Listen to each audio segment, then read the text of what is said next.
Guys, it's time for Africa to wake up. Some breaking news right here. UK to cut foreign aid to Africa. Hello and welcome to Generation TV News right here. Guys, have you heard? UK has announced that it will cut about 40% aid to Africa, which will affect children's education as well as women's health.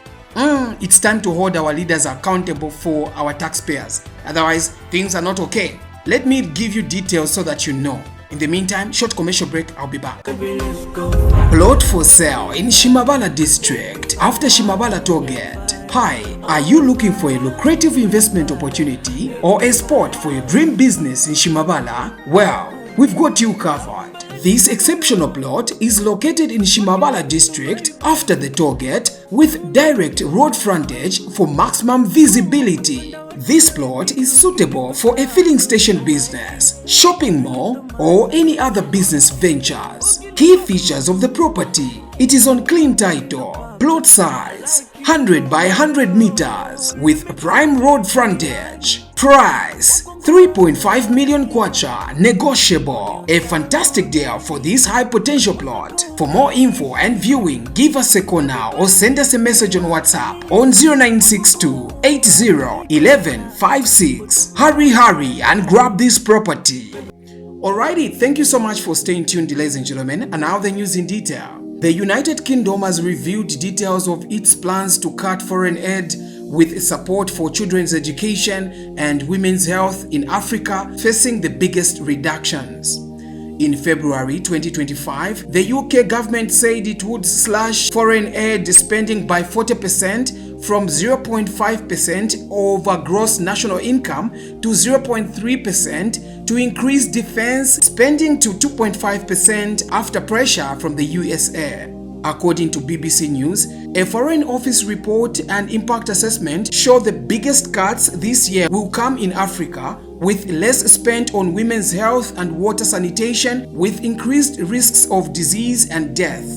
Bond, a UK network of aid organization, said women and children in the most marginalized communities would pay the highest price. But the government said spending on multilateral aid bodies, money given to international organizations like the World Bank, would be protected, including the Gavi Vaccine Alliance, and it said the UK would also continue to play a key humanitarian role in hotspots such as Gaza, Ukraine, and Sudan.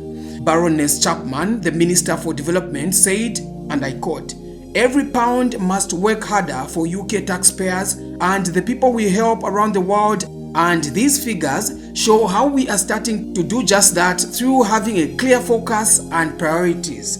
End of quote.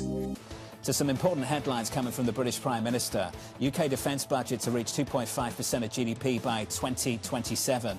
To Keir Starmer, the Prime Minister, going on to say the defence budget will hit 3% of GDP in the next Parliament. How will we fund this, you might ask? UK foreign aid will be cut to fund defence. What does that sound like?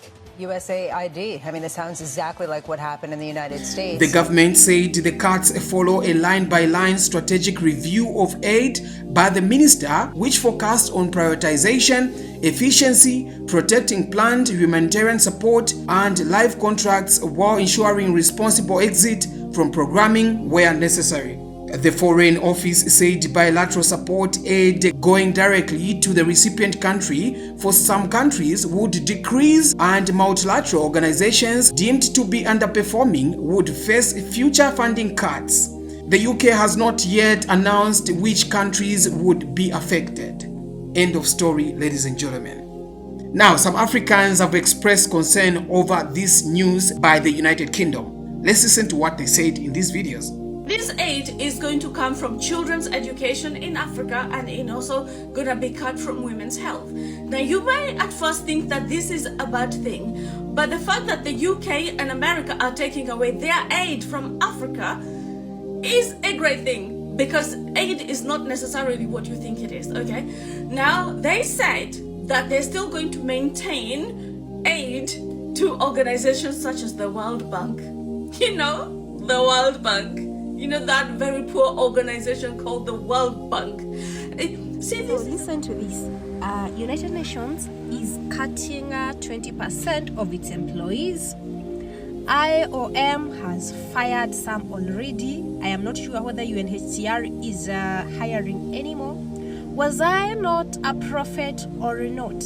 Did I not warn you and tell you that the novelty of giving African countries foreign aid is wearing off amongst Westerners? And now the approach seems to be protectionist policy, protectionist policy, protectionist policy. They no longer feel like they need to batter up African countries so that they can get what they want from them. So what does that mean for Africa? Tough times ahead, compounded by the fact that no African government is taking this seriously. My observation is that they think there is always some talks, there's something they can do to get behind it, and they're going to get the foreign aid or the loans one way or another. An average African government is fully immersed in succession politics. The date of the next elections determines what is happening in each of the African nations. We will continue to be poor people, we will continue to be people who are humiliated, because even as Africans, we do not think that prioritizing the welfare of our citizens is something that we should worry about. All right, there you have it, ladies and gentlemen. It's time for Africa to wake up. We are not safe. Yeah, so at first it was USA. You remember Donald Trump announcing that they are cutting USAID funding in Africa. Now it's UK. It has followed suit. Yeah, so next, just prepare. Another country will announce that they are cutting aid to Africa. So it's time for Africa to wake up. It's time to hold our leaders accountable. It's time for us to start depending on ourselves. We need to be independent. Things are not looking okay. So let me know what you think about this particular news by the UK cutting aid to Africa by 40% in order to fund their defense. Yeah, let me know in the comment section. This is Generation TV.